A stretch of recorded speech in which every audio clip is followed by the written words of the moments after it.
The Democrats elected to the highest levels of power get there by feeding us the same lines. They say, "We alone provide an alternative to the past X years of disaster and the objectionable Republican figurehead. We alone are the barrier that prevents the free reign of regressive, conservative politics." And we centrists hate that shit because we want to know what you actually stand for. It's literally what every politician says. They say, this other guy is a bad man's, I'm the good man's, and I alone can give you what you want. That's every politician's line. Yeah, ever. basically. Surely you would, the fascist. And yet, in the very same breath, they assure us that they need to work across the aisle, that our democracy hinges on their need to move towards the center and capture the mythical swing voters who decide the election. Mythical. He just called you mythical. Yeah. The mythical swing voters in the center aren't mythical. They're actually real, and they're actually most people. Yes, this is great. This has been well documented. They have most the crown. people aren't communist revolutionaries. I know. It's fucking crazy. This is the only reasonable approach. This is what it means to be electable. All the while, America... Then win a fucking primary, you asshole. Like, if there's some other magical way for the socialistic power, then win a primary, asshole. Actually win elections, but they don't. They never win. They always get their asses handed to them, and then they whine about it. Yeah, the Democratic Party is wildly different from state to state too. Like if you dropped AOC in a Democratic Party, you know, somewhere in the Midwest, even in a predominantly Democratic district, I mean, she'd probably lose that election. Right. She's in a super left-wing district. So all the things she's saying appeal to those constituencies, but if she tried that shit in Ohio, she'd probably get kicked to the curb. Yeah, definitely. American politics move steadily further right. There is some hope, though. Within the Democratic Party, progressive figures are gaining... There's your hope right there. There's your hope. Ilhan Omar. Wow. Yes. Yeah. That's what Second Thought wants to see. He wants to see an entire Congress right there. Isn't she the one that said like Israel's hypnitizing the world with their evil money or something? Yeah. Yeah.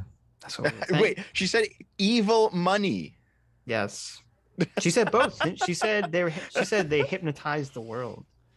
Oh, okay. So there was, I think, a recall election or something in the States recently. I forget who it was, but there was the Democrat was a black woman. Oh, yeah, she said the evil money that came in from the Jewish the evil past, money came in and destroyed her campaign, but she spent more than her opponents, actually. Yes. What? Yep. Yeah. Yeah, but her money wasn't from Jews. So her money wasn't evil? Okay. It wasn't from Jews. So, I know. She's anti-Semitic. Can you imagine having a whole Congress of anti-Semites? It'd be just like the 1950s. And Second Thought is saying that the Republicans are trying to get back to the 1950s. Yep. Socialists hate Jews. I know. It's weird. I mean, it's totally weird. Is it? I mean, Marx, I think he was born Jewish, but I think he became self-hating. I mean, oh really? I didn't know. Yeah, he wrote a paper called "On the Jewish Question." And it's basically about him talking about how much Jews suck. So really, that wasn't quite it. It was more to it than that. But I've read On the Jewish Question. I've read it intensely. I read parts of it. I'm like, well, this is pretty fucking anti-Semitic. Basically, Marx describes liberal society and property rights and the liberal conception of natural law and natural rights and how all these things work to create a successful liberal society. And then he says this is all bad. Yes. And he gives a few really shitty reasons as to why it's bad. And then he says that Jewish culture is basically marching in lockstep with this terrible liberal society. And so for the Jewish people to be emancipated, they have to be emancipated from Jewishness. From Jewishness, wow. Yes. That's pretty well, he says not only they're marching in step with it, but that they're propagating this liberalism. So basically, I mean, he and all the other socialists believe the Jews control the money conspiracy. Come on, you're scaring Ilhan Omar. Let's move on. She's terrified. Traction and getted. The policies that are considered too far left by corporate Democrats, like Medicare for All and the Green New Deal, are actually the policies that are kicking them out of office and earning their more... Can you imagine? The Green New Deal. Who is the Green New Deal kicked out of office?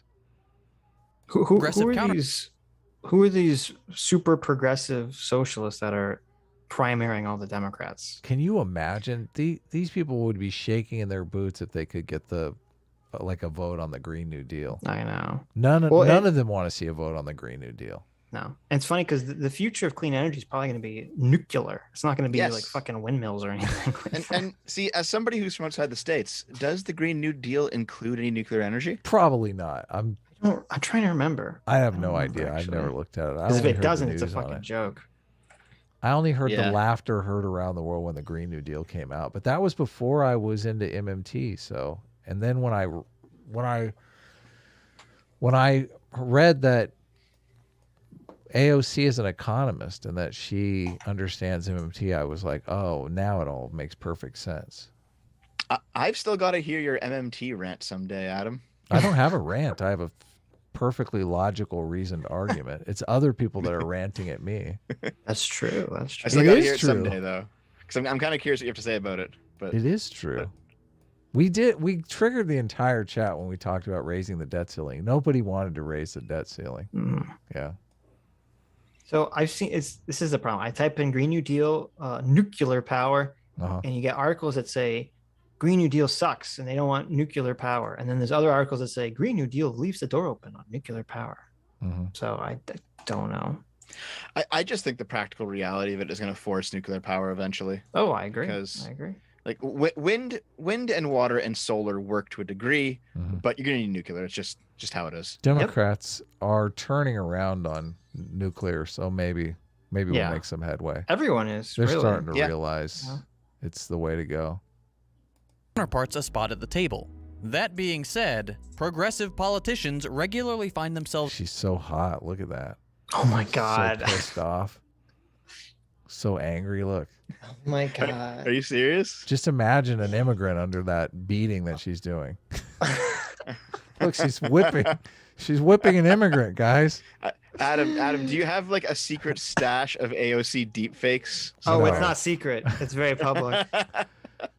Defanged by their corporate counterparts. He didn't Over want to talk time. about it. What's that? Really quickly. He wanted to change topics. I do like that. I do like that his examples of like positive Democratic politicians are the socialist squad who achieve nothing. They just rant angrily and they fight or they get publicity, but they actually accomplish nothing. Well, hold on. They were on The Simpsons once. Oh, you're right. I'm so sorry. I forgot. That's exactly what I was thinking, though. I'm like, accomplished nothing. What are you talking about? They're all blowing up their whole platforms. Where's the video? Well, accomplish nothing politically. Where's the video of AOC crying because she gave a present vote instead of funding Israel getting some missiles for the Iron Dome? What was that about? Video? What was the story behind that? I don't. The story about know. that, she fucking capitulated and cried like a bitch. That's the story. She cried when she voted for Iron Dome, no. She has come out very publicly attacking people who vote present instead of voting yes or no. And she was supposedly, her and the squad were going to vote no to fund Iron Dome defense missiles. And she had a talking to by Nancy Pelosi. And Nancy Pelosi gave her the talk and she started crying and then voted present like a bitch.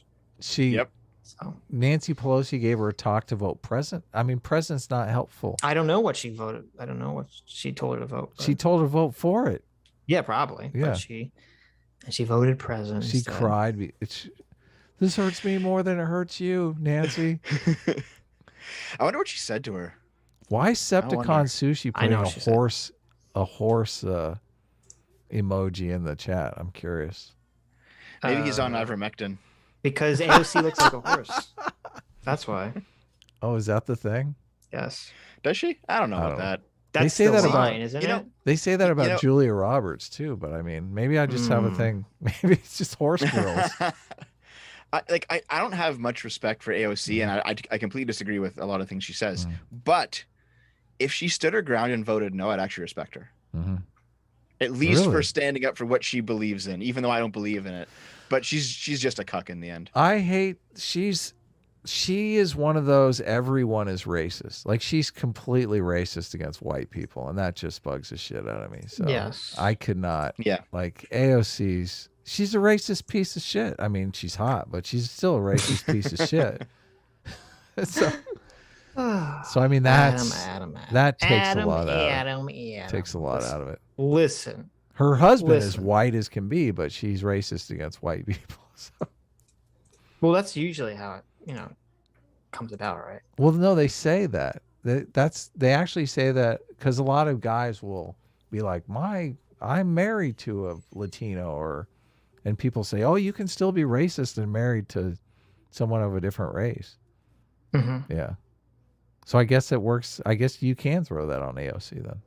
Who's Martin Webb? I'm not sure. I'm not sure either. I've seen him a bit though. He says he's got a little like YouTube verification check. I'm not familiar with the channel. He says nuclear power is fictional. No technology exists. I don't know. Nuclear weapons do not exist. You see, I don't know what that because I don't know what that means. My best friend's grandfather worked on Canada's nuclear program. It exists. Well, I mean, we did drop nukes on Japan. I don't know what you mean when you say nuclear weapons don't exist. You're making Conspiracy. some esoteric definition. All of those photos were faked. Oh, I see. Yeah. I see. You don't know this? I don't know this. No, I'm not familiar with the nuclear conspiracy. No. Interesting though. They are related into the centrist fold with every concession to the party's elite. So, while electoral politics do provide some short-term gains, most notably starting the radicalization process of many apathetic Americans. Wait, he said game. radicalizing Americans is a good thing. Is the game. Right. Yeah. Okay. Yeah. Radicalizing people. All right. I have met a number of people at this point who view radicalization as a good thing as long as it's in their direction. Of course. Yeah. What is radicalization, though? I mean, what does he mean by that? To become socialist, I guess. Yeah. Well, he's probably using like when they say radical, it's like radical feminist. Radical means like you want to overthrow whatever the current system is and replace it. I wonder how he feels about the ethno-nationalists trying to radicalize the Republican Party. Would he call that a positive? Probably not. Actual change will only come from popular grassroots movements. If you're looking for ways to get involved, see if any groups near you are looking for help. Joining your local chapter of a national group like the DSA, or any of the several left-wing political parties, or your city's mutual aid collective can have a bigger impact. I am contemplating joining one of these groups just to like kind of just film it, do a little like intel. Yeah. Well, I'm so curious because I feel like, I just want to know what these people's material conditions are like, because it's just I don't see a lot. I've not seen a lot of pain and suffering in my life. So see, that is something that I did way back in the day. So at this point, I'm not going to make any claims to being a huge channel or anything, but I'm big enough that people here locally know who I am. But say, aren't you have like 100K subscribers? We're like, I guess Sitch has 100K. I don't have 100. Yeah, we're like pittance, okay? Yeah. Yeah, your main channels would have a lot. I'm nobody here. No, we're nobodies. Okay. Well, in any case, like about 6 years ago, people didn't know who I was, and fine. So I went to a Antifa meeting at the university here in my city, and it was all just rich kids. I just wanted to see, but it was all You're doing just the same rich thing. kids. Yeah, that's what I'm curious about. It's like, you guys really have it so bad? Yeah, there were like 19-year-olds, 20-year-olds, 21-year-olds getting paid school by their parents, don't know a single thing about how anything works. There are people out there suffering. I can feel it, Adam. Where? We should help them. Yeah, I don't get it. I really don't get it. Than you think. The main takeaway is this. The United States is run by a two-party corporate duopoly. Both the Republicans and the Democrats are beholden to the same corporate interests. And both parties are dedicated to the maintenance of the untenable and increasingly dystopian neoliberal status quo. Both our major parties are right-wing. What is dystopian? A neoliberal status quo. When you're talking about, lawlessness and like defunding the police, that's, I think, dystopian. I'm like, okay. Yeah. Now I can't walk down my street because some asshole decided to defund the police. That's dystopian. Those are the policies of your side, motherfucker. What are you talking about?